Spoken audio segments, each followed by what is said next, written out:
Aquí conmigo, acompañándome. Hoy vamos a empezar un nuevo ciclo de las ciencias de cirugía reproductiva. Esta es la reproductiva de la pandemia. Que tengo una que hacer de temitas, que han sido hasta ahora pues, muy exitosas. Este es el tercer ciclo que haríamos y tienen la principal finalidad de enseñarle a los estudiantes las principios básicos de cirugía reproductiva. Estamos como en términos complejos.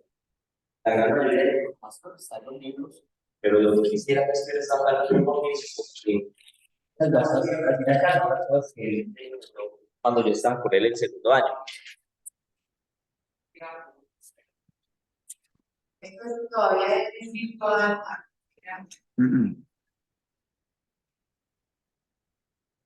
Compartir pantalla porque aquí no la ven. Ahí está, profe. Todavía no. No, compartir pantalla. Está así. Me tiene que dar permiso, profe. Sí, dale, a ver. No está autorizado todavía. Sí.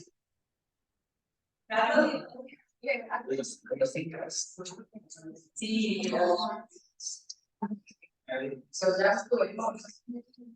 Perfecto.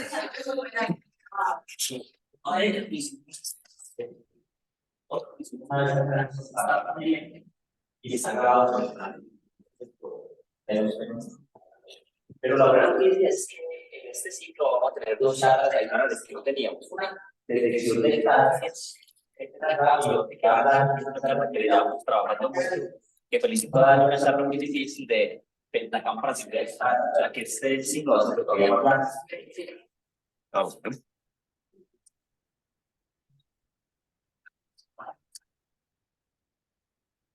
La charla de hoy es más simplemente yo contarles como en mi experiencia, lo que yo hago, cuál es el proceso de razonamiento que llevo para escoger las necesidades, para los que tengo un papel. Estamos enfocados sobre todo los presidentes, para explicar el paso a paso de cómo hacer el procedimiento, los protocolos, los equipos, etc.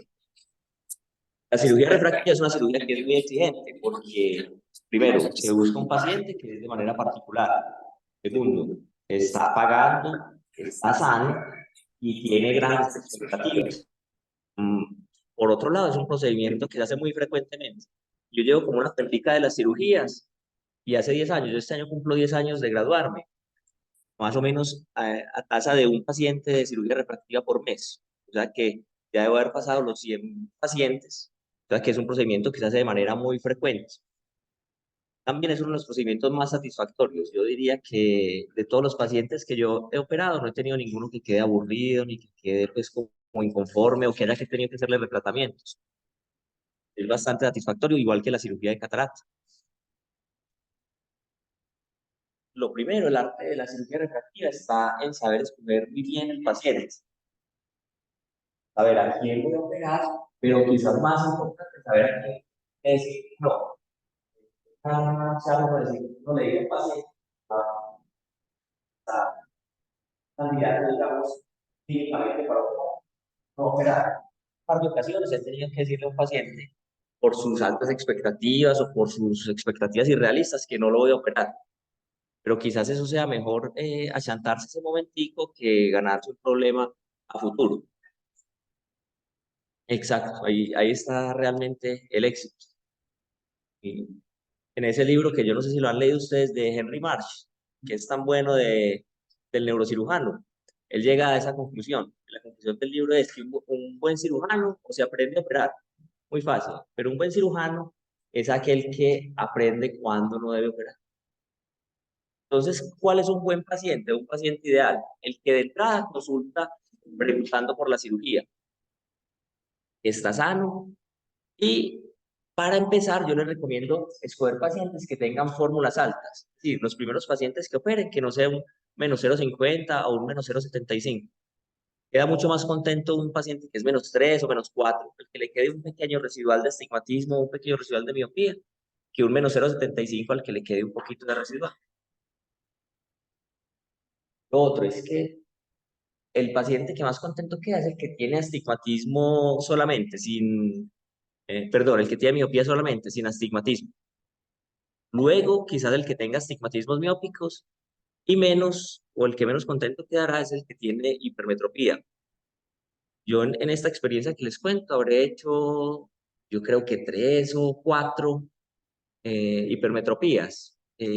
Los resultados no son tan buenos. Yo no sé si alguno de ustedes todavía opera hipermetropías con refractiva. Profe, profe, sí. Sí. A ver, lo importante es la mentira.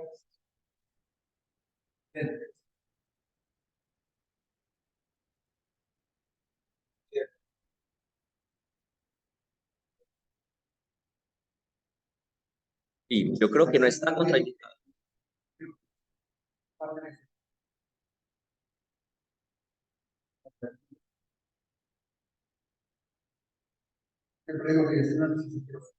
Carlos, sí, no.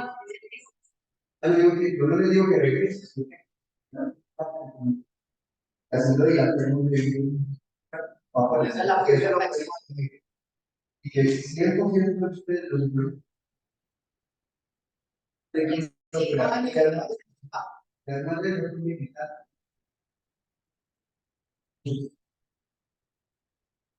hipermetro es que la idea no, Sí. no la referencia así, no, así. de mal y pero sí hay que explicarle mejor que Y en mi experiencia, yo diría que no está contraindicado, sobre todo, como dice la profe Diana, en fórmulas muy altas, porque es que un +5 algo le ayudará si se hacer +2 o +1. Pero, y más cuando está muy lejos de una opción de un lente intraocular, o sea, es muy joven. Entonces, se puede operar. Ahorita vamos a decir, escoger en ese caso la SIC, tratar de sobrecorregir un poco, pero, como dice el doctor Restrepo, explicarle, como dice el profe Mamón, saber que va a quedar algún residual de hipermetropía. Pero obviamente, si vos tenés 25 años y sos +5 y te regresó a los 30 a +2, va a haber una gran diferencia. O sea que sí hay espacio para las hipermetropías. Lo otro es pacientes jóvenes.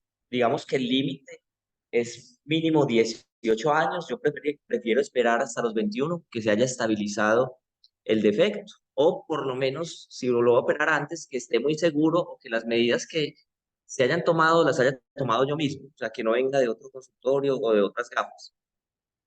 Y más o menos hasta los 35 años para las miopías. Sin embargo, he operado miopías de pacientes de 38, 39 que son muy sintomáticos. De pronto miopías altas, sabiendo que van a tener, o explicándoles muy bien que van a tener presbicia, y de pronto les dejo un poquito de cilindro o de miopía, y con eso se defienden muchos años. Esas córneas, cuando uno las opera con cirugía refractiva, quedan como multifocales. Y aunque a uno le refractan neutro o un pequeño cilindro, tienen algo de agudeza visual cercana después de los 40. Pero entonces, ahora, ¿qué pacientes evitaron cuáles no operar? Paciente que consultó por otra razón, es decir, vino porque es alérgico, porque tiene ojo seco, y uno le ve una miopía de -4 y tiene 25 años, uno se va a ver por operar. Pero si de pronto no lo tiene muy presente, no me gusta decirle, operate, ya, bueno, de pronto lo menciono, pero no lo induzco, no lo llevo por ese camino.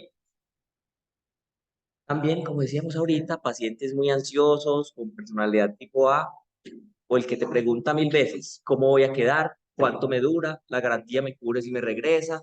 Eh, ¿Qué pasa si tal cosa? Es que al primo de no sé quién lo operaron y quedó con gafas. A ese paciente mejor irlo sacando y decirle, no, todavía no está listo, vuelva en un año.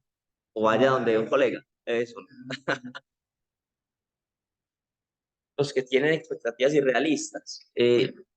Yo nunca les ofrezco la cirugía como un procedimiento para dejar de usar gafas, sino como un procedimiento para disminuir la dependencia de las gafas. Es decir, usted usa las gafas ahora para todo, no puede ir a piscina, podemos operarlo para que pueda ir a piscina, pueda montar en bicicleta, pero van a necesitar de todas maneras gafitas, sí o sí, para cerca o para leer o para manejar de noche. O sea, de entrada les doy esa alerta. Y también pacientes que tengan antecedentes de ojo seco, conjuntivitis alérgica, que son contraindicaciones relativas, los evalúo uno por uno, enfermedades autoinmunes, etc.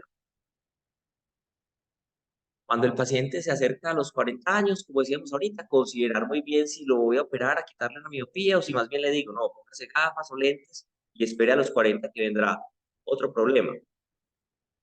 Cuando llegan los pacientes a los 40 años, también hay que considerar hacer una monovisión. La monovisión, cuando yo estaba en la residencia, todavía se hacía mucho.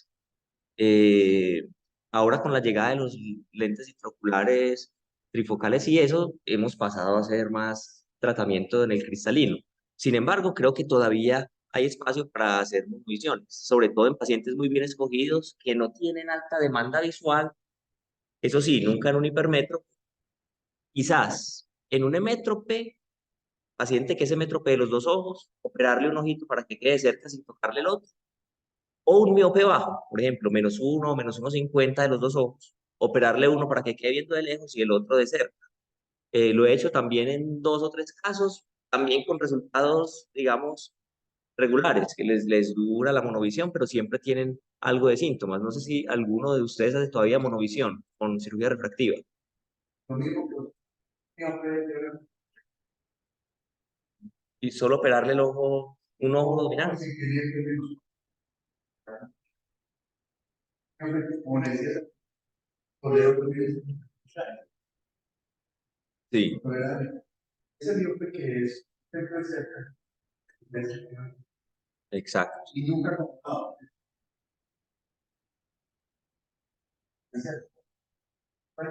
Cuidado cuando me decías, te acerca a los 38. No hacerle corrección completa. Exacto.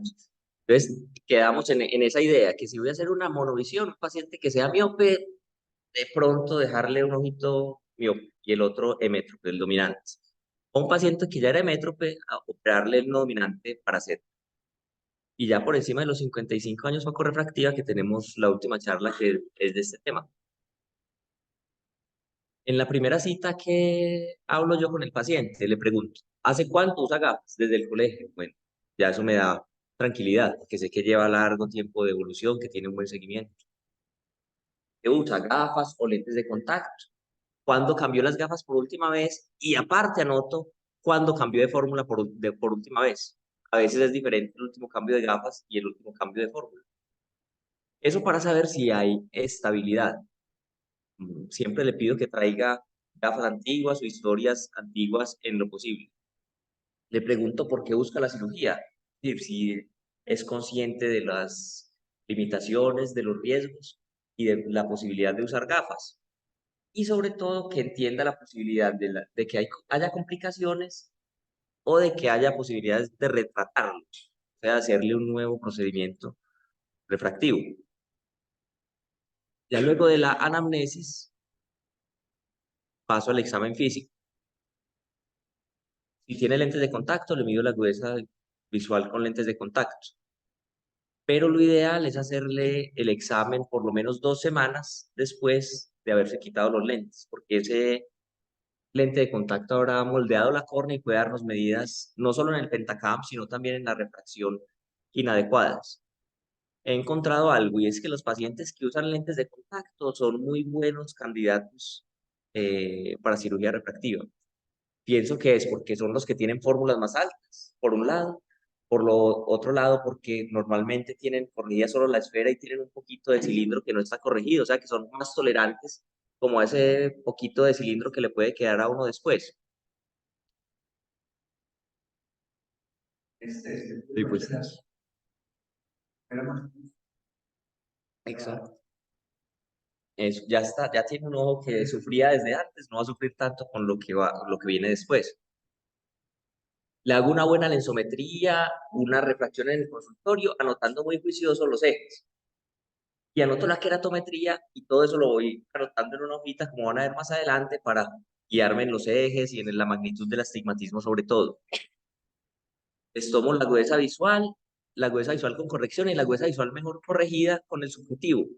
Y les hago notar muy bien que siempre hay un ojo que ve mejor que el otro, a pesar de que uno les haga toda la reflexión.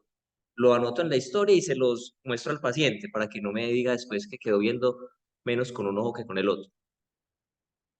Y ya muy importante, hacer un subjetivo juicioso. En estos subjetivos, cuando yo les voy a mandar unas gafas, unos lentes de contacto, yo no me intereso tanto por el eje exacto, o sea, no me interesa que sea 15 o 20, normalmente lo dejo en 90, 180, pero para la cirugía refractiva sí trato de dejarlo muy preciso, tanto en eje como en magnitud. Trato de corregirles casi todo el cilindro, normalmente hacemos astigmatismo hasta 2,5 o 3, trato de corregirlo todo o casi todo. Y si es contra la regla, trato de corregírselo ahí sí, prácticamente todo. En este caso, no, Es más fácil que al final. No, es cierto. Vamos a que al final. Cambios de regla, un 22, va a pasar, no pasa por encima del pequeños cambios. bueno, no sabía ese dato, profe. Pero no trato de llevarlo a más de 20-20, porque es, lo usa para afinar. La máxima que tenemos cuando hacemos el subjetivo, que es tratar de usar el lente más positivo o menos negativo que nos dé 20-20 o 20-20 menos, la aplico acá. Y para eso me ayuda mucho el test duocromo, que no sé si lo han visto, que es la pantallita verde y la pantallita roja para saber que no me sobrecorrija, sobre todo en pacientes miopes, que siempre te van a pedir un poquito más de negativo.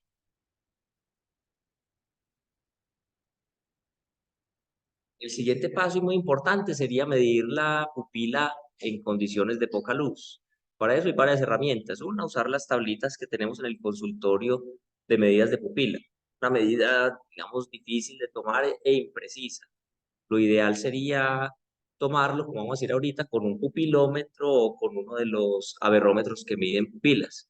Es muy importante evaluar el diámetro de la pupila porque nos va a, a dar la pauta de cuál será el diámetro de zona óptica que vamos a usar en el tratamiento.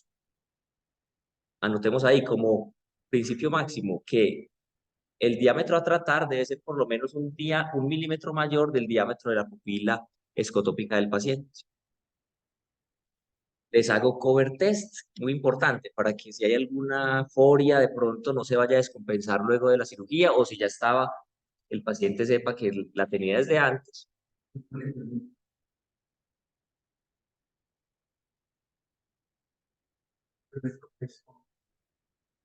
Listo.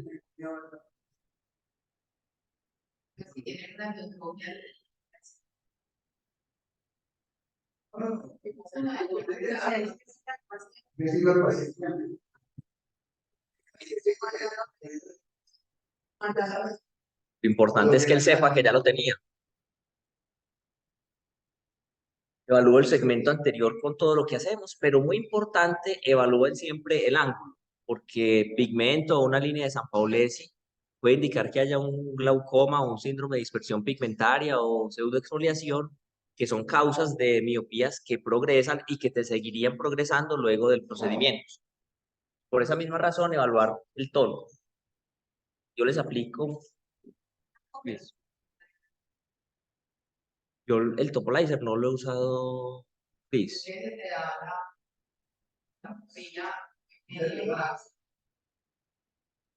y se supone que esa es una medida confiable, pero yo no lo he usado.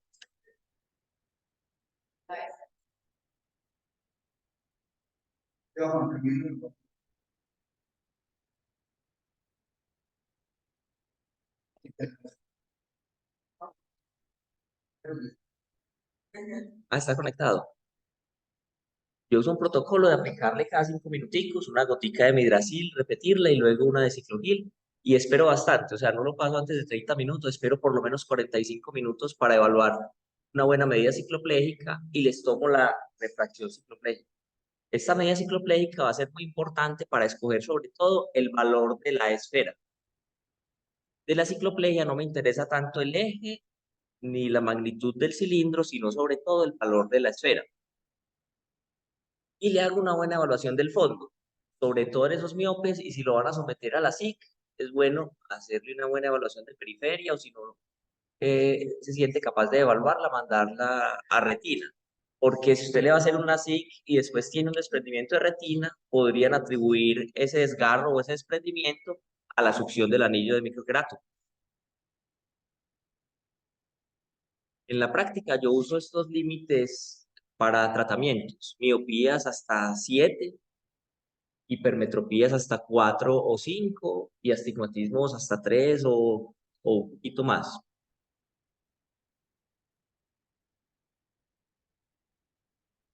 Normalmente, mientras tengo el paciente dilatando, o sea, le aplico las goticas, me siento con él y voy hablando. Y tengo una presentacioncita de PowerPoint, donde tengo como una fotico de cómo es el quirófano, cómo es un LASIK, cómo es un PRK, para ir mostrando e irle contando cuáles son los riesgos, cuánto le va a durar, etcétera, todas esas cosas. Le explico que probablemente va a usar gafitas para manejar por la noche, para ver computador, para ver televisión. Pero nunca le digo que va a quedar libre de gafas del todo, aunque la mayoría de los pacientes quedan libres de gafas del todo. La cirugía cuando se haga la córnea no es un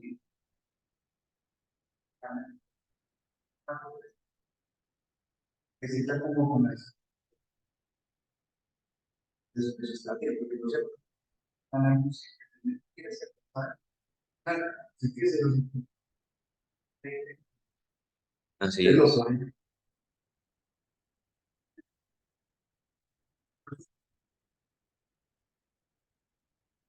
Uno necesita sexo. Es cierto, profe.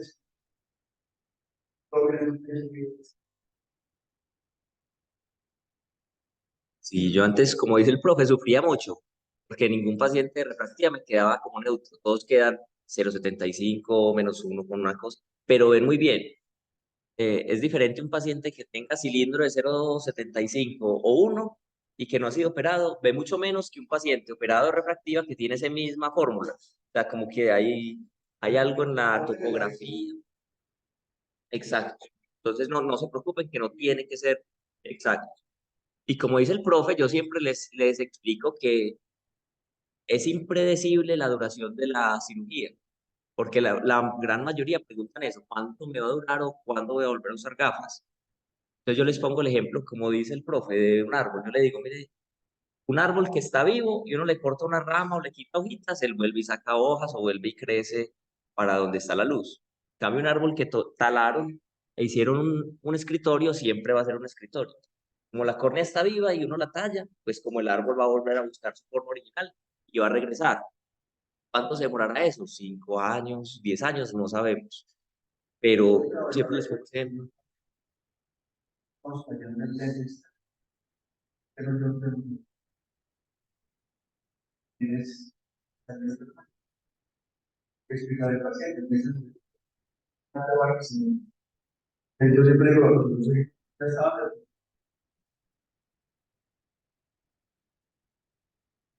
les digo, si van a seguir creciendo,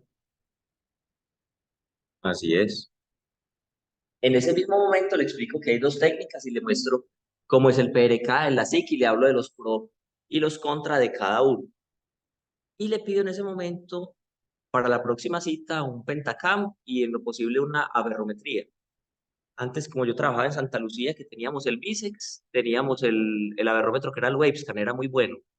Ahora que lo vendieron y estamos trabajando en POM, no tenemos aberrómetro. Entonces, en este momento yo estoy trabajando solo con pentacam, pero creo que acá hay que dice propio, ¿cierto? El Topolizer. Yo, por ejemplo, no lo uso porque no vengo a hacer refractiva acá, pero me gustaría aprender a usarlo.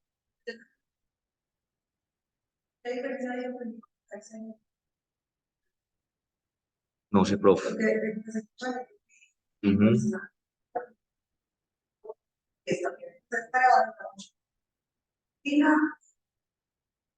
Sí, todos los aberrómetros, digamos que el uso sería ese.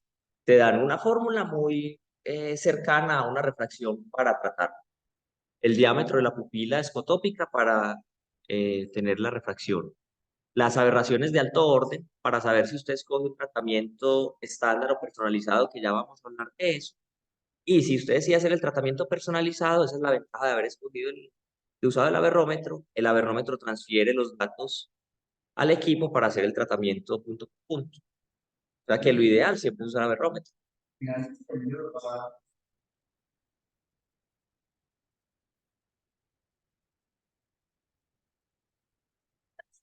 Luego de esto,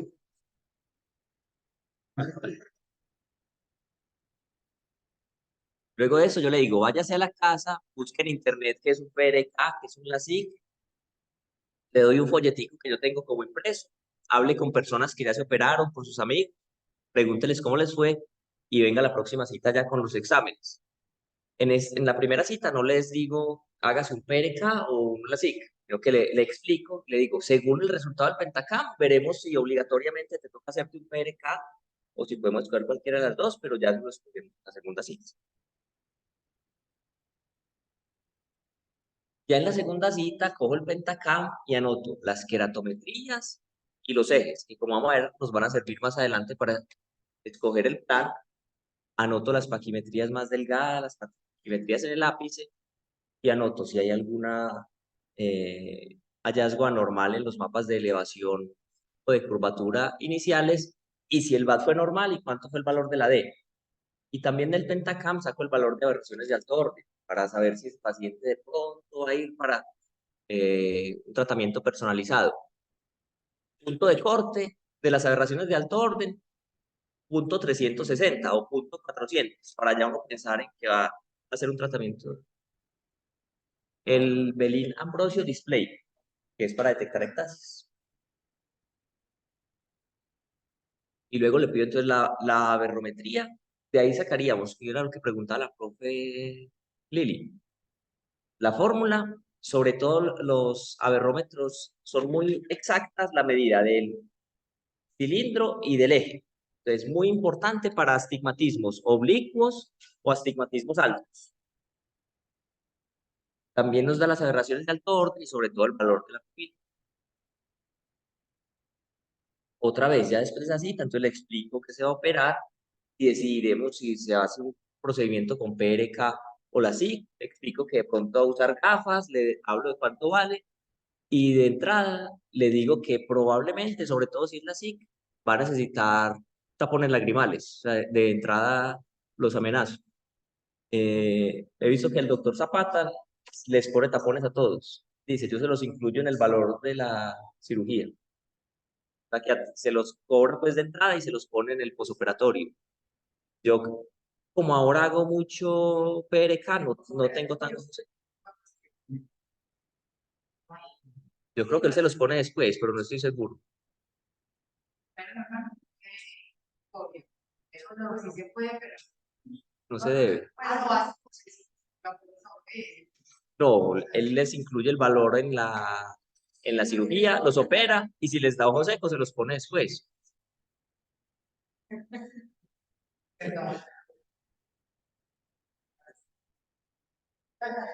Entonces, ¿cuándo escoger un PRK versus un LASIK?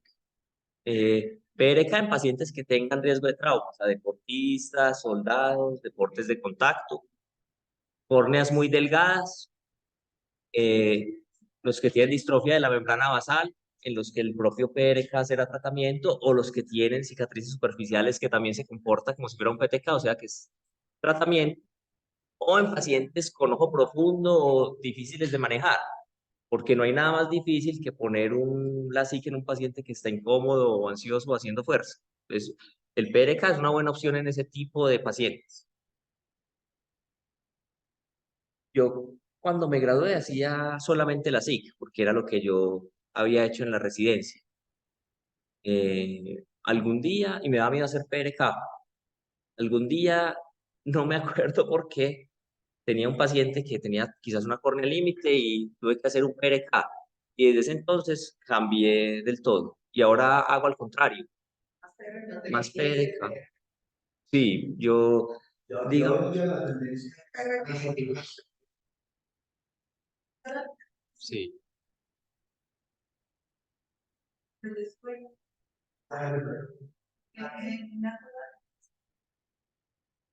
Y la Hola. verdad,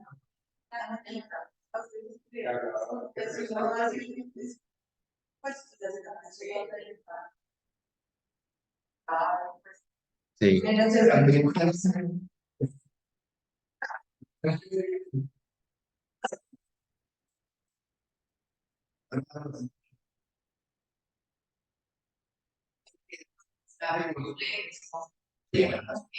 Sí, digamos que yo hoy en día si hago un LASIK al año o menos, o sea, de por ahí de 15 o 20, solamente un LASIK.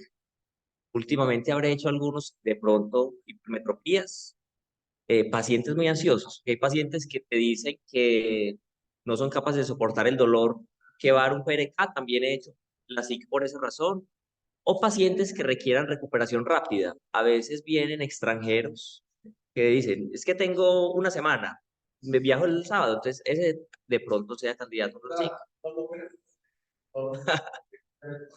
Sí, 2 semanas, bueno, pero aún así sería corto para un PRK.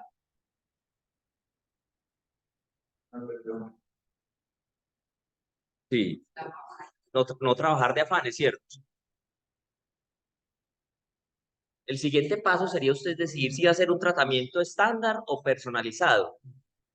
Yo antes hacía mucho tratamiento personalizado, pero realmente no notaba gran diferencia con los pacientes de los que hacía tratamiento estándar. Y como ahora no tengo a la mano el averrómetro, pues no lo volví a hacer. Sin embargo, la literatura dice que se debe usar tratamientos personalizados en los pacientes con pupilas grandes, astigmatismos oblicuos, por lo que decíamos ahorita, nos da muy preciso el eje, astigmatismos altos, los que tengan aberraciones de alto orden o los que tengan como gran limitación para manejar de noche. Por ejemplo, ese es un tema para discutir también, bro. Los pilotos para cirugía refractiva es delicado. Es delicado. Yo operé un muchacho que iba a ser estudiante de piloto, quedó bien.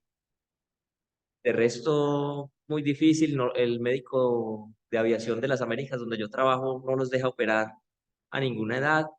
El hecho de que se opere un piloto tiene que revalidar todo nuevamente. O sea, es un proceso muy largo.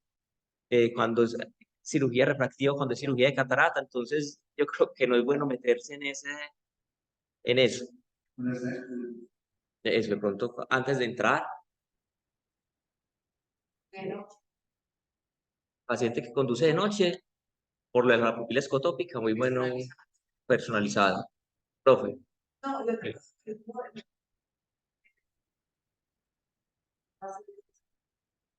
siempre les preocupa es siempre, o sea, hay uno de los malos de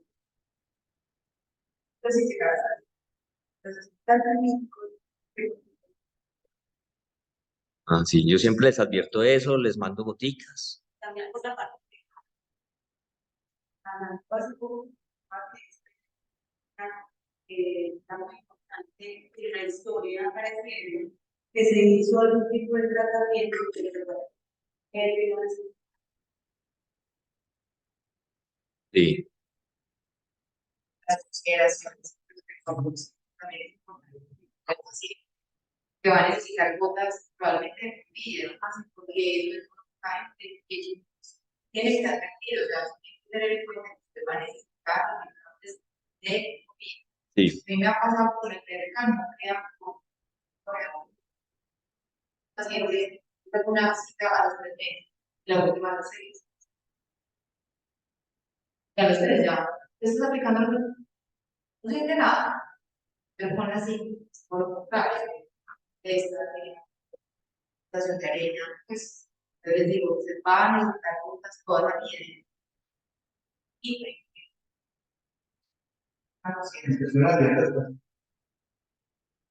ya escrito, y yo le estaba tratando a me mandaron a un doctor, el paciente dice que yo tengo que ya lo tenía, pero que es una escritura, todo hay que escribir, sí, está rosa, está demasiado. lo que decía el doctor. También las tiene desde antes, pero las ve después. sí, van en- ya, tiene potencia.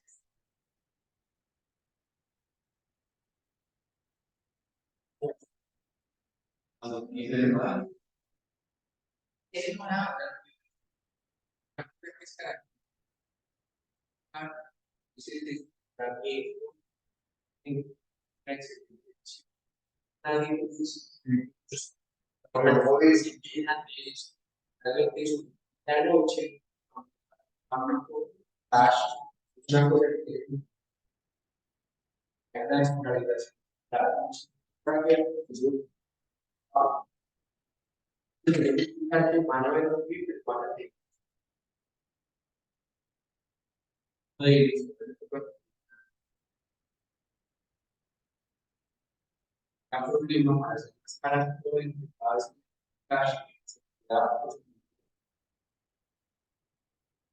Y además, como ya no tienen las gafas, que las gafas tenían como cierto tipo de filtro y eso, son más sintomáticos. Con respecto a lo del ojo seco, yo creo que esa es otra de las razones por las que yo me he pasado a PRK. Como decía la doctora Diana, los de PRK no tienen ojo seco o es un ojo seco muy leve. Los de la SIC, el 99% tienen ojo seco. Y sobre todo con los años. O sea, muchos pacientes que fueron operados de 30 o 25 años y que consultan ahora y tienen 40 o están perimenopáusicos y tienen la SIC, todos tienen ojo seco, todos. Siguiente paso es que ya yo me siento con el pentacam a calcular el lecho estromal residual. Entonces tengamos como idea dejar un lecho estromal residual posterior por lo menos de 300 micras. Yo tengo como meta dejar por lo menos 350 para dormir más tranquilo. Entonces, ¿cómo lo calculo? Entonces acá les traje un ejemplo de una fórmula de -4, haciéndola por PRK y haciéndola por la SIC. Entonces, si yo la hago por la SIC, y tiene 550 micras de paquimetría más delgada, le resto 120 micras más o menos, que sé que me va a quedar el flap, pero sé que puede quedarme flaps más delgados o incluso más gruesos, ¿sí? ¿Cómo puede uno saber en cuánto le quedó el flap? Haciendo medidas intraoperatorias. Por ejemplo, cada que usted haga un flap, medir la paquimetría de la que quedó, o el equipo lo hace, por ejemplo, el que usamos de algo lo hace, y así usted estima cuánto le están quedando sus flaps. ¿Sí? Es impredecible el valor del grosor del flap. Si usted necesita hacer un flap muy preciso o muy delgado, podría usar técnicas de femtosegundo. El problema del femtosegundo es que es muy costoso, lo que vale como 2,5 millones adicional. Yo nunca lo he usado porque es que me parece un costo muy grande. Bueno, luego le resto lo que vamos a hacer de las 4 dioptrías. Entonces sé que usando una zona óptica de 7 va a gastar 14 micras por cada dioptría, o con una zona óptica de 6,5 va a gastar 12 micras por cada dioptría. Entonces 12 por 4, 48. Si le pongo zona de transición o blend zone, que no sé si tienen claro ese concepto, es no terminar el tallado en un punto en el que luego siga la córnea normal en un punto brusco, sino hacer una zona de transición. Problema de la zona de transición que gasta algo de tejido adicional.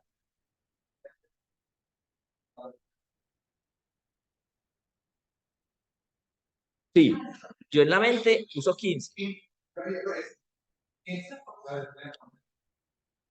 Exacto. Pero usted podría jugar con eso, con la zona óptica, y ya les voy a mostrar cómo hacerlo. Hay una fórmula para uno calcular de acuerdo a la zona óptica y las dioptrías. Entonces, mira, la zona óptica es que, por ejemplo, vos tenés una pupila de 5 milímetros, entonces decís, tengo que tratar por lo menos 6, ¿cierto? Más la zona de transición. Si vos escoges tratar 6,5 o 7, mejor, porque va a quedar más grande la zona óptica, consume más tejido, se hace más tallado. Entonces, si es una córnea muy límite y haciéndola de 7 te queda muy límite el estroma residual final, vos decís, entonces no lo va a hacer con 7, sino 6,5. Entonces, eso te ahorra tejido. Bueno, cada dioptría que Ujú. Pero usted puede calcularlo exactamente. Hay una fórmula para eso o una aplicación que ya les voy a mostrar donde usted puede poner 5, 6, 6,5. Entonces te dice cuánto vas gastando para uno jugar con eso. Pero entonces miren la diferencia. Si yo hago esa misma fórmula con un PRK, ya no tengo que restarle 120, sino 50 o 60. Yo le pongo 60 al epitelio para estar más seguro, como el profe. Nos gusta, digamos, ir por lo peor. Pero entonces le quito 50, los mismos 48 y la 10 de Blenson, miren que la diferencia en el estroma residual es muy grande, siendo de todas maneras en ambos un tratamiento seguro. ¿Qué ven? ¿Siempre qué?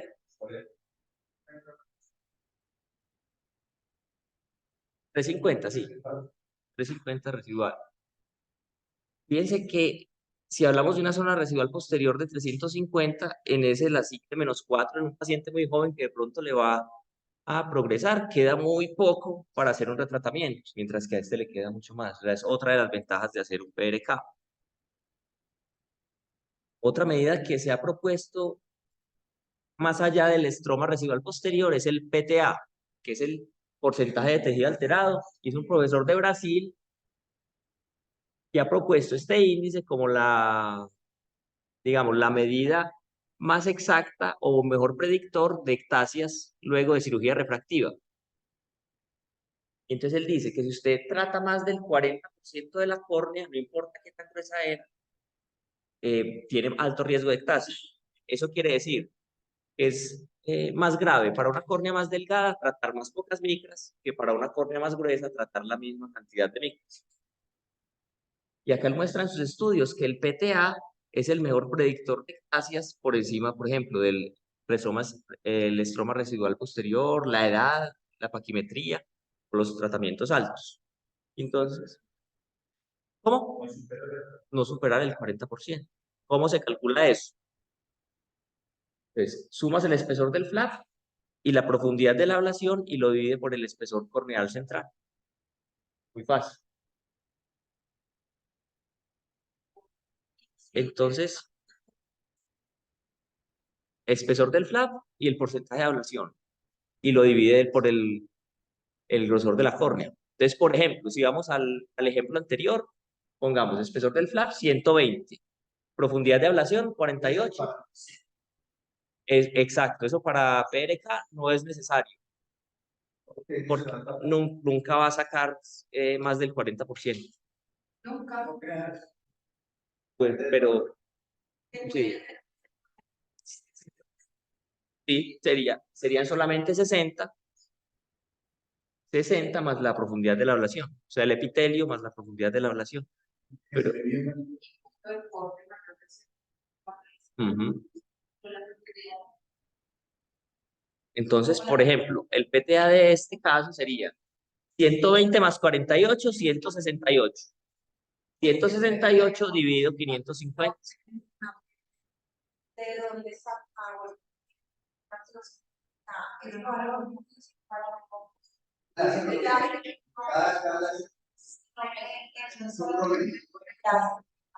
Depende del láser y de la zona óptica, que ya les voy a mostrar ahorita cómo solucionar eso, que es, digamos, como lo que más nos enreda, porque operas un día en uno, un día en otro, o diferentes diámetros, ya les voy a mostrar cómo hacer.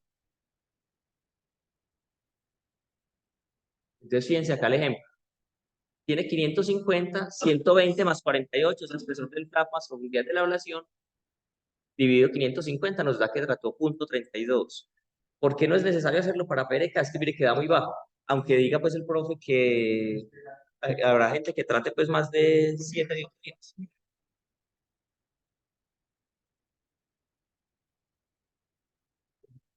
Sí. Entonces, ujú. Otra medida, o lo que decía el doctor Rosa la semana pasada, es nunca hacer ablaciones de más de 100. Ablaciones de más de 100 micras, pero es difícil, porque es que a razón de 15 micras por dioptría. Sí, me dio 100. Otra medida que tengo muy presente es tratar de no dejar córneas. Es tratar de no dejar córneas ni muy planas ni muy curvas, ¿cierto? Entonces cojo la queratometría media y calculo el tratamiento que voy a hacer que no me la vaya a dejar muy plana. Por ejemplo, un paciente que parte de queratometrías de 42 en promedio y tiene -6, ¿en cuánto va a quedar? Entonces podría uno tener esa idea y yo pensaba que era así. Los libros dicen que usted puede calcular más o menos por 0.7 o 0.8 por cada dioptría. O sea que sí es eso, para estar tranquilo. Equivalente es currículum. Ajá. Me va a decir. Las queratometrías, pues o sea que por ejemplo ese paciente de 42, que es -6, aplanaría más o menos 4.8, póngale 5, o sea que quedan 37. O sea, todavía digamos unas córneas trabajables. Yo diría que meta 37 y 50. 37 y 50 o 48.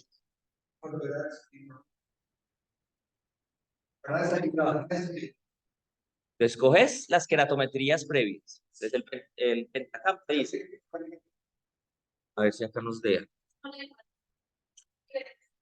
No, yo diría que 37 y 48 o 49, pues, para evitar grandes aberraciones. Perdón, para tener más cada lotería de mi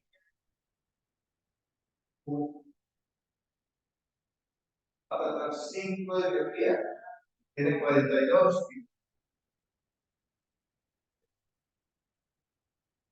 Y en mi hipermetropía, el impacto, cada teoría de hipermetropía, uno más. Entonces tiene 45, la otra así. Sí, está bien. Sí, está bien como dice el profe. Con eso nunca se van a equivocar. Nunca se van a equivocar. Porque una córnea muy plana o muy curva te va a dar un montón de aberraciones. O sea, ese paciente no te queda contento. Entonces, no es lo mismo operar un -6 a un paciente que tenga 42 y te va a quedar en 36 máximo, que un paciente que tenga -6 y sea 40 o 39 que te va a quedar, entonces ese no se debe operar. Pero bueno, Yo en la práctica uso por ahí 37 a 48 o 49. hay muy bien, ¿no? Con la causa, con la causa, Con la camedia.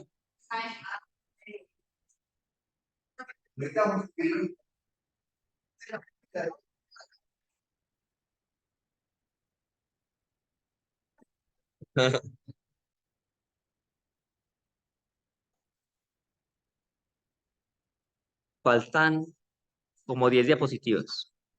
Pero ya vamos a acabar, Cris. Ya el siguiente. Sí, tienen que irse ya.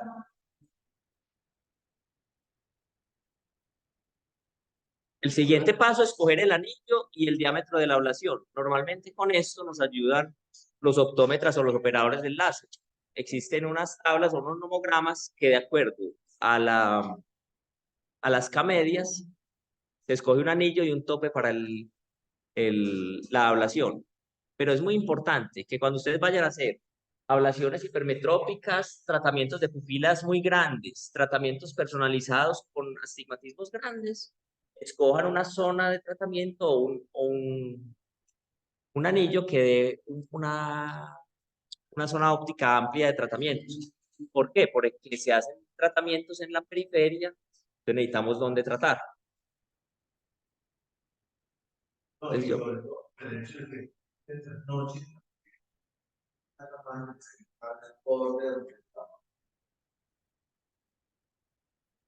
exacto, exacto.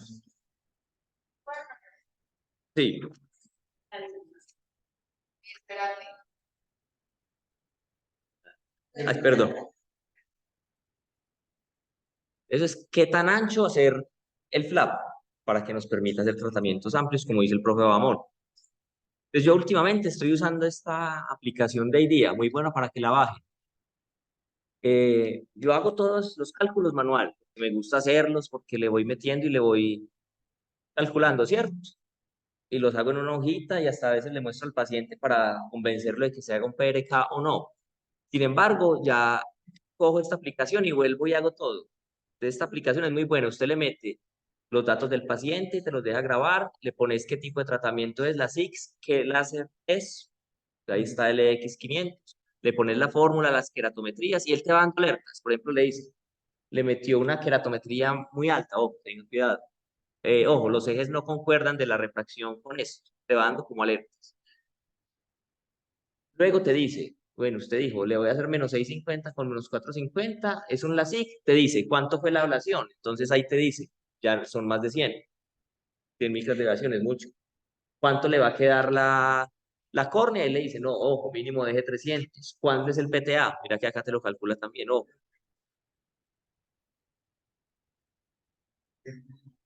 Imagínense, eso es muy grande. Bueno, y al final le dice cuáles van a ser las queratometrías resultantes. O sea, lo que preguntaba la profe, no tenían, no tenían que anotar. Y al final te muestra como unos, No, ya no estamos todos los al final te muestra como una escala de riesgo. Es que la estoy vendiendo esta aplicación. Para eso hay que mostrar un problema y luego la solución. Bueno, y al final él te dice, ve, tienes 2 puntos o 3 puntos, hágale PRK o hágale la psico PRK o hágale un LASIK tranquilo. Entonces también te ayuda mucho. La recomendación es háganlas. No hagas. Salvo que sea una indicación muy específica. Aquí yo les traigo un ejemplito de lo que yo hago. Entonces a cada paciente le hago esta hojita y le pongo ojo derecho, ojo izquierdo, les pongo la agudeza visual, cuánto ve con corrección y las medidas de todo lo que le tomé. Lensometría, refracción, queratometrías, cicloplegia, subjetivo, etc. Y las pongo así en filita. ¿Para qué me sirve lo primero? Que es la agudeza visual sin corrección y con corrección. Para saber si con esa lensometría que tiene está alcanzando buena visión. Entonces, la lensometría para mí es muy importante, porque si el paciente viene contento con esa fórmula y yo veo que ya me vio 20/20 con eso, casi que ya es un punto de partida para mi plan quirúrgico, salvo que la cicloplegia me dé muy diferente. Las queratometrías, la refracción, etc. Y no, no, no, no, no.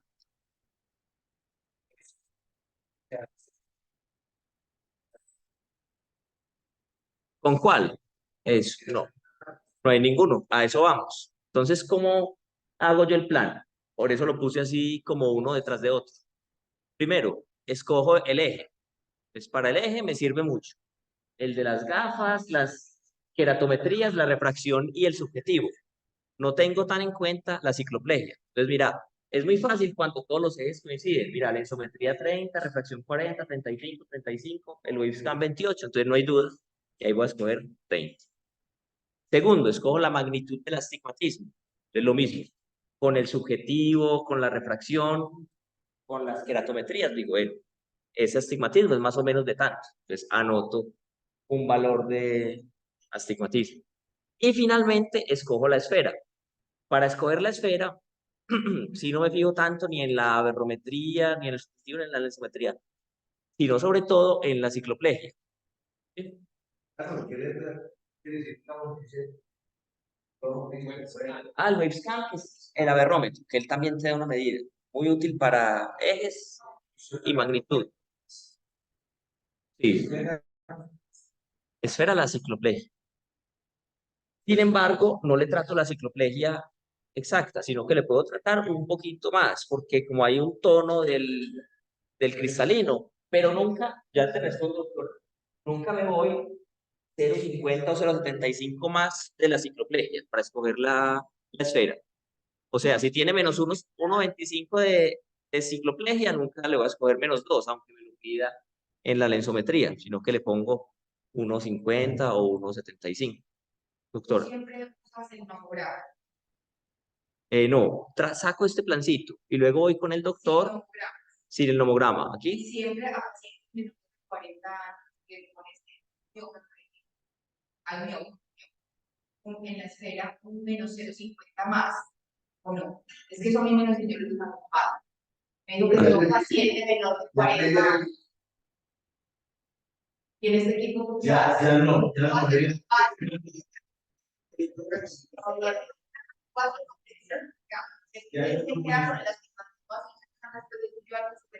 No aumenta No,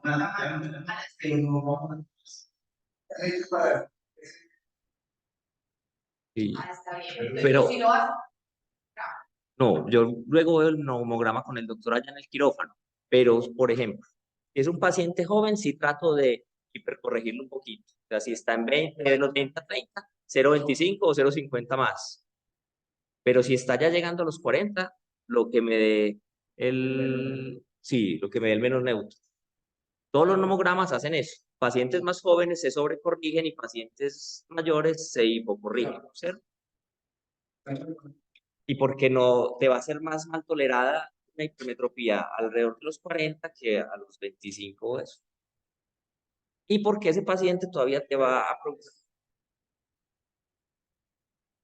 A todos tratar de dejar los neutros, pero podrías pasarte un poquito más en un paciente muy joven, porque lo va a tolerar mejor y porque todavía tiene como que le progrese un poquitico y ese negativo extra lo va a proteger. Pero si ya se te está acercando a los 40, si digamos el menos negativo, como dice un profe, vamos, eso es lo que hacen los nomogramas. Entonces yo, doctora, saco este plancito y me voy ya y me siento allá con el doctor Jason en COM y vemos el nomograma y le hacemos algún ajustecito pequeñito. Sobre todo a los muy jóvenes le subimos un poquito más y a los mayores casi siempre da lo mismo o un poquito menos. Les quedó claro cómo escoger el eje, la magnitud y la esfera. Entonces, ¿cómo es ya el procedimiento quirúrgico? Estos son como datos detallados porque esto es para los residentes. Entonces, el paciente entra, ya está lavadito los ojos, lo acuestan en el quirófano. En el quirófano está el cirujano, el que maneja el láser, que normalmente es un optómetra, la instrumentadora y una enfermera circulante.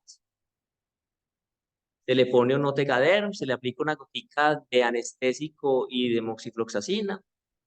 Pónganle un blefarito, ojalá con valvas completas para que no les molesten las pestañas, sobre todo para hacer un LASIK, que es tan importante. Antes de la pandemia operábamos todos los procedimientos sin guantes. Ahora estamos operando con esos guantes nuevos de vinilo. Y eso era por el riesgo de que con ese talco hubieran residuos en la entrecara. Aquí ya están haciendo pruebas también con guantes, sin guantes. Nosotros en COM ya estamos usando guantecitos, de esos azulitos. Y luego el equipo tiene un joystick para centrar la camilla en el microscopio. Entonces, en ese punto hagan foco en el epitelio para que les quede bien centrado. Luego se lee en voz alta el nombre del paciente, la cédula para saber si es él. Y yo siempre tengo la formulita que ponen ahí en el equipo y tengo esta hojita que les mostré ahí en el quirófano y la pongo ahí encimita para ver que sí que estén haciendo pues lo correcto.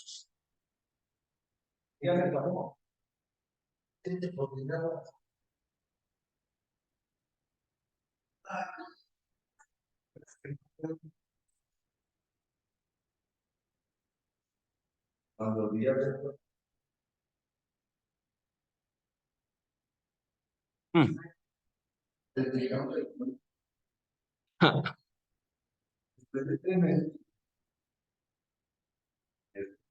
Eso es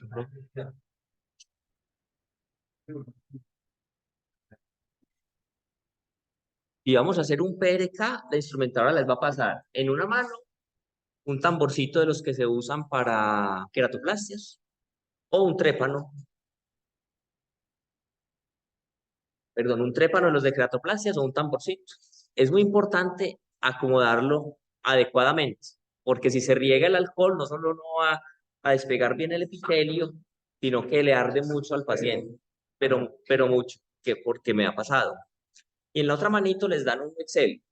Yo dejo el alcohol 20 segundos y lo seco con el Wexel del todo y apenas lo quito ahí mismo, la instrumentadora me irriga porque arde mucho. A mí con 20 segundos me quita sobrado. Muy duro. Y 20 minutos. Yo en Santa Lucía usaba 30 y a veces me costaba. En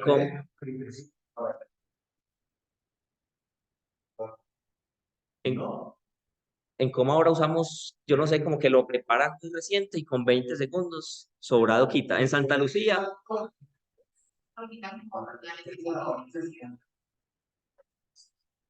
si uno se siente intranquilo, mientras más lo deje, mejor, que más fácil le va a despegar. Y depende también como de la preparación y eso. Perdón, si después de 20, usted-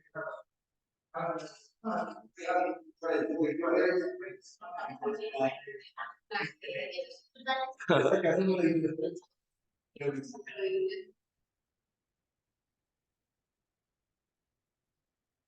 Está bien. ¿Quieres decir, Dani?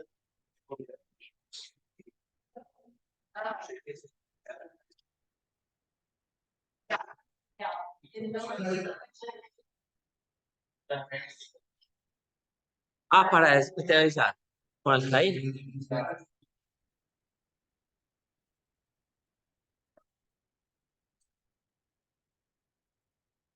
No, no había escuchado.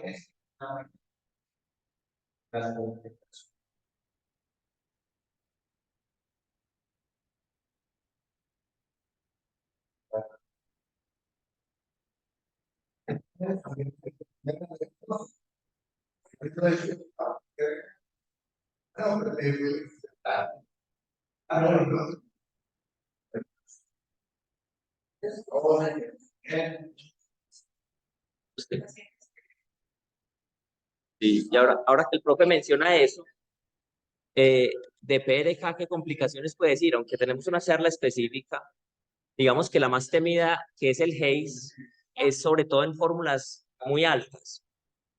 Yo cuando veía en la residencia o los primeros años que me gradué, podía saber cuando un paciente había sido operado de PRK. Todos tenían una firmita de Hayes, y no sé si ustedes lo han visto, que todos los pacientes tienen un Hayes. Los que yo opero ahora, que a todos pues les ponemos mitomicina, ninguno tiene Hayes, ninguno. Pero antes todos tenían Hayes. Bueno, y luego le ponemos el alcohol, mientras más tiempo le ponga, mejor. Yo uso 20. Se seca y retiro el epitelio. En ese punto de retirar el epitelio, hay que quitarlo bien y no dejar que quede como epitelio arrugadito en los bordes, porque eso va a retrasar la cicatrización. O sea, hacer como una rexis, como dice el profe, que se vea bien el bordecito bien vivo. Hay que hacerlo rápido. El epitelio, si usted lo deja ahí al aire, se va a deshidratar y le va a cambiar el grosor y eso va a hacer que el tallado no sea tan preciso. Entonces, eso hay que hacerlo rápido y pasar rápido al otro paso. En ese paso le pongo zoom al equipo y enfoco ya en el estroma anterior, que él tiene 2 miritas. Enfoco las 2 miritas en el estroma anterior.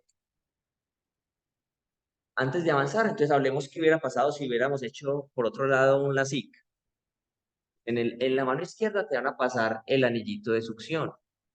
El anillo de succión de este, que es el Moria 2, que es el que está en toda la ciudad, tiene una flechita acá arriba. Esa flechita indica dónde va a quedar la bisagra.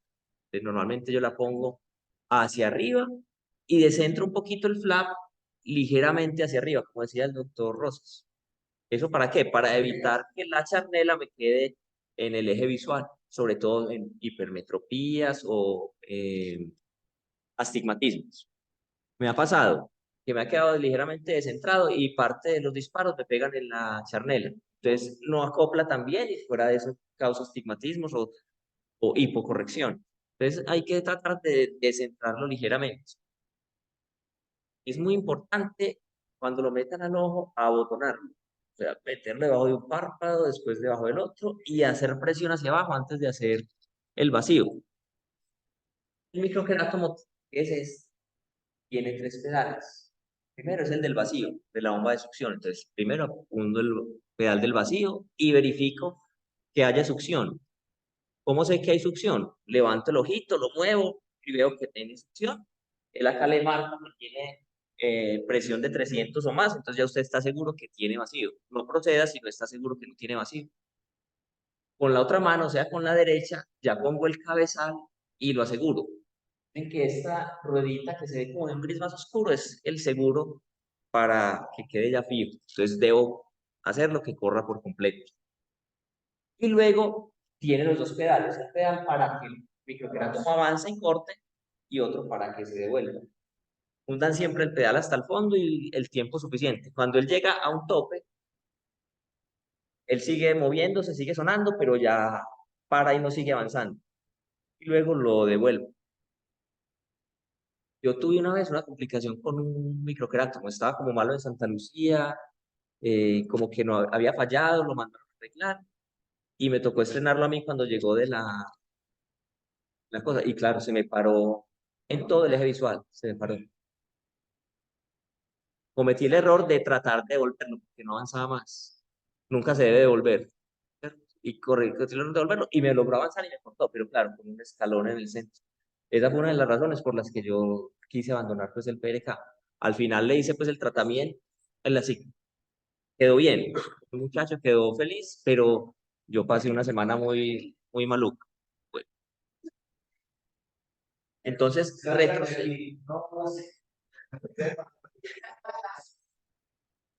retroceden y vuelve a hundir el pedal del vacío para que suelte el vacío. Y con mucho cuidado saco otra vez o desabotono ya el complejo completo, o sea, sin desarmarlo, sino los dos juntitos, viendo que me quede el flap allá abajo. Si se les viniera el flap, ¿dónde está el flap si se le pierde? Ahí en el microquerato. Entonces, con cuidado lo entrego para estar bien seguro. Luego levanto el flap y lo doblo como un taquito sobre sí mismo para que se proteja con la cara del epitelio, la cara de arriba. Luego, ya cuando tengo el estroma, bien sea que lo hice por el PRK o por el LASIK, hago foco en el estroma anterior y miren que el equipo tiene también otros dos pedales, o sea que en total son 5 pedales. Hay un pedal que tiene una tapita arriba y otro que está destapado. El pedal que está destapado es el del eye track. Entonces, cuando ya tengo bien centrada la ablación, sé dónde me quiere quedar y estoy bien enfocado, oprimo el eye tracker que me va a fijar la mirada para hacer un tratamiento seguro. Y cuando ya estoy seguro que puedo hacerlo, hundo el siguiente pedal, que es el de tratamiento. En ese momento le advierto al paciente. Va a sonar duro, puede oler a quemado, sobre todo en esas ablaciones grandes. Y le digo, fíjese en el puntico verde que prende y apaga. Y allá aparece como un puntico de fijación. En PRK, Cuando hay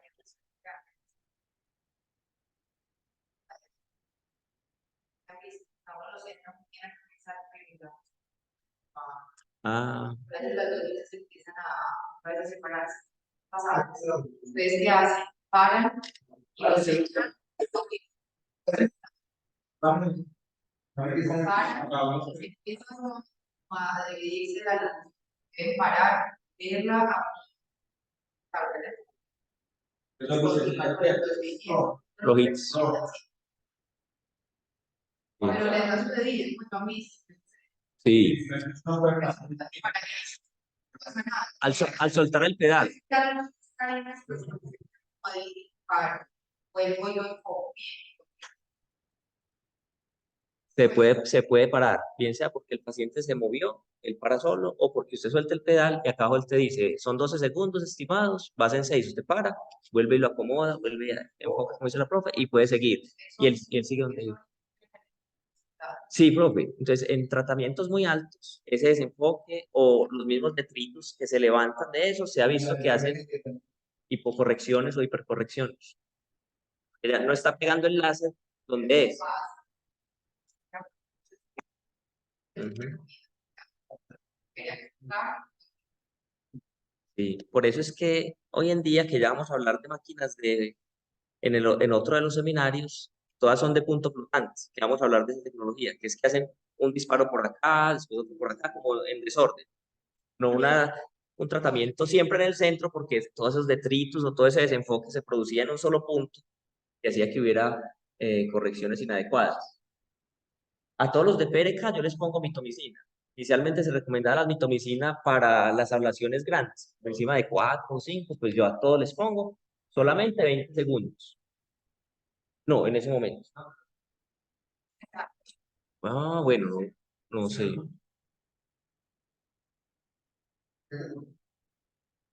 Lo lavo bien A los pacientes de PRK le dejo lente de contacto por 5 días.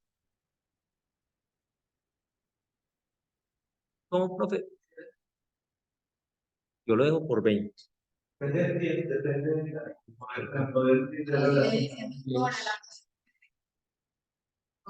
decide para Yo siempre les pongo 20 y cuando son formulitas altas, 30.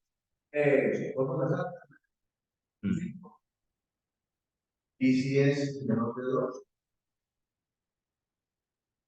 van a ponerle 30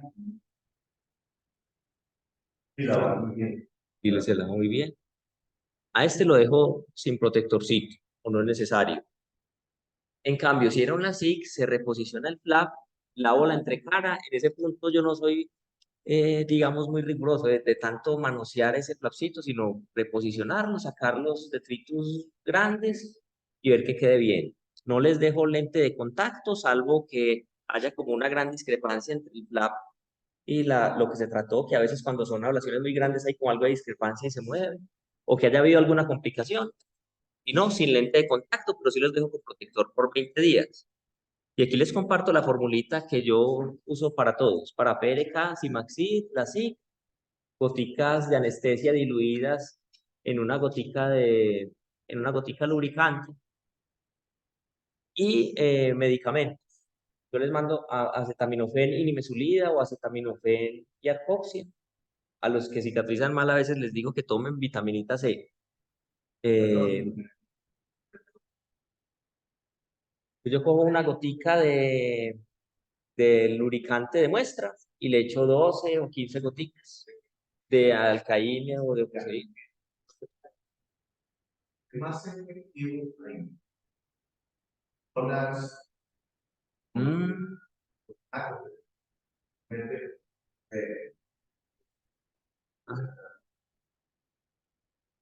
buena idea. es mucho por las antes. Yo Mm, no puedo aumentar el PPS. Es mucho mejor. tiene cierta lógica. A mí es que me da miedo usar raíz. Yo se las mando en anestesia y a necesidad.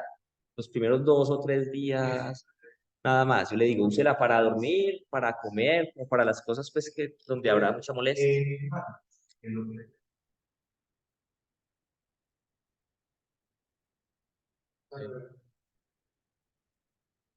Por eso yo lo mando solamente a necesidad, poquitas veces al día, 4 o 5 veces al día máximo, y los primeros 2 o 3 días. Pero es necesario, porque es que es muy doloroso. Yo he ensayado de todo, pues todo tipo de medicamentos, de gotas, y siento que es como depende de cada paciente. Hay gente que no le duele nada, hay gente que le duele un montón, o sea, es como muy variable. No he encontrado por qué. Voy a ensayar. O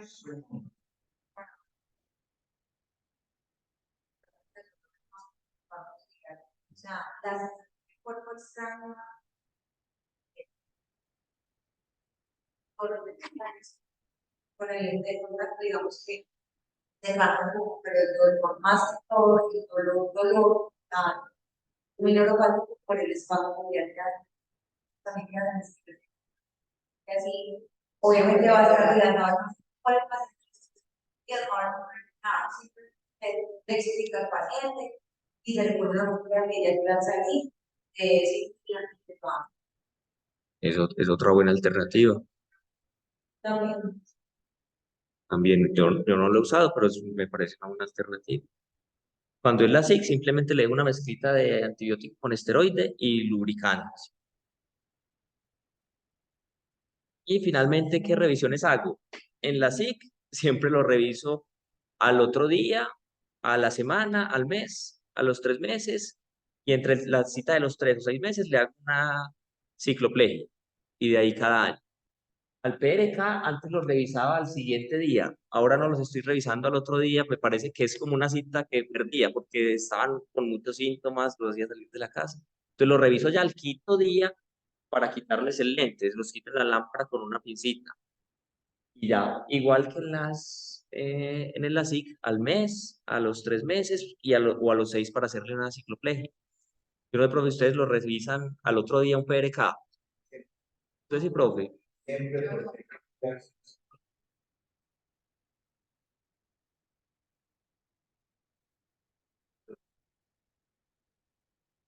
¿verdad? Pero para eso sirve la virtualidad. La virtualidad donde puedes ver únicamente puede llamar al paciente y preguntarles. Es un paciente.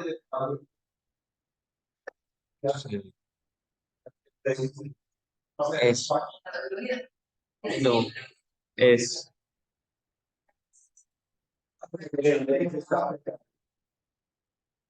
sí, en un LASIK sí es muy importante uno para ver que esté el flap, ¿cierto? Para ver que no se haya arrugado, que no, bueno, en un, sí. Idealmente, como dice el profe, por la parte, pues, legal y eso, pero yo ahora no lo reviso porque es una cita que yo sentía que no perdía a veces ni los podía revisar, entonces no lo hago, pero creo que sí es correcto hacerlo. Bueno, y no sé si algún comentario, sugerencia. de pronto para que es la inicial, fuerza que tiene. No, que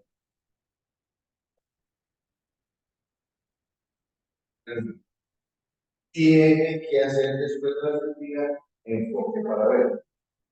Es lo que puede ser.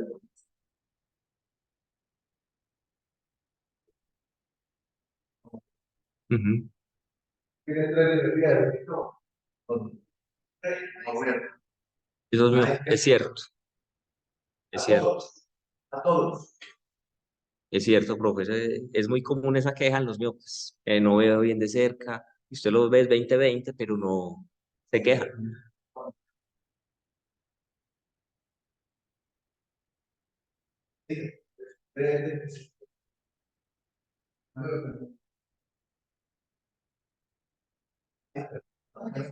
Que lo hagan, que ya.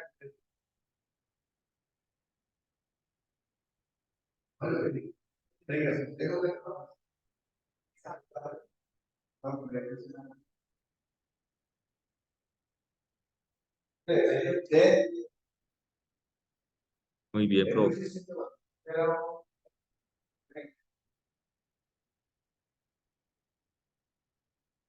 De acuerdo. Si paso Me puedo pasar un poquito, porque tiene...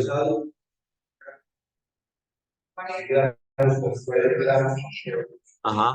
Antes lo preciso o un poquito de miopía.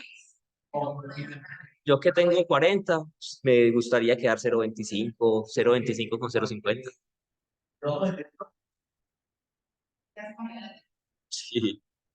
¿Cómo usa la dominancia? El dominante, ¿cuál es el tiempo que hacen los pacientes? El ojo dominante, yo les pongo una figurita al fondo, le digo que con la manito haga así y le tapo a ver con cuál ojito de los dos estaba bien. Así fue. Con los de Word, No, simplemente con eso. El test duocromo es uno que es la tablita de Snellen que queda verde y rojo. Entonces usted le pregunta, ¿a qué lado ve más nítida las letras? Entonces, si ve las verdes, quiere decir que usted ya se pasó con el negativo y está pidiendo lentes positivos. Entonces, cuando está en el verde, pide lentes negros o verdes. Cuando está en el rojo, es que todavía va a corregir más con el rojo. Entonces, la idea es que él vea igual de nítido los dos lados. Y si a usted, por ejemplo, tiene un miope de -1 y le pone -1,50, él le va a decir que ve mejor las del lado verde. Y eso es porque la luz verde y la roja tienen diferente longitud de onda, entonces se va a ver mejor. Entonces, si usted se pasó, él ve mejor el verde, usted se devuelve a -1 y ya las ve igualitas. Entonces, usted evitó esa sobrecorrección. Entonces, es muy importante para... Y lo uso para formular gafas también.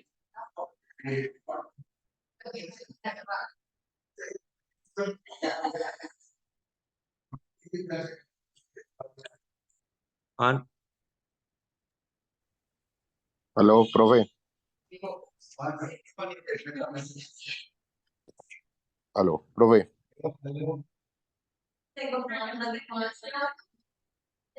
Camilo, no te escuchamos, Camilo. Profe, ¿no me escucha? Profe, profe. Aló. Aquí te estamos Aló, escuchando, aló. dale, dale. Sí, Ahí te sí me estamos escuchan. escuchando. Dale. Ya, pues. No, profe, súper bien, súper buena la charla. Muchísimas gracias.